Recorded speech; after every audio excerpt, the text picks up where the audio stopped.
IFM News. IFM News. Idol Dennis Kamen.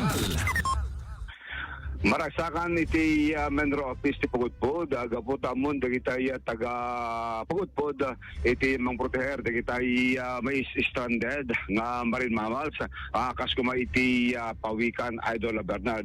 Iti lang napangal daw rin iti aksidente nga masigayan dagitay mga labis at gabunang idagdawas ti inda panang ipakampo dakwada para palang iti documentation. Iti agdama Idol Bernard dapat dagitay nagtasan nga pawikan ito Greasy Tartel nga napalubusan dan iti bye-bye tapos ni kasakit aglayag dan iti pagumumunta wano iti pagtinganda bye-bye. Iti agdama kabinolog iti Menro iti wind farm ti Pagudpod nga mangkit-kita kadagitay mga stranded ken may sadsada nga marine mammals iti nadakama nga lugar.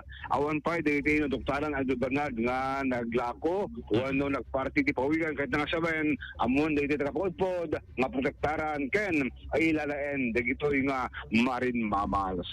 Damag pelang manipod ti Pagudpod, Idol Dennis Gabriel Alipio, Tatak, RMN.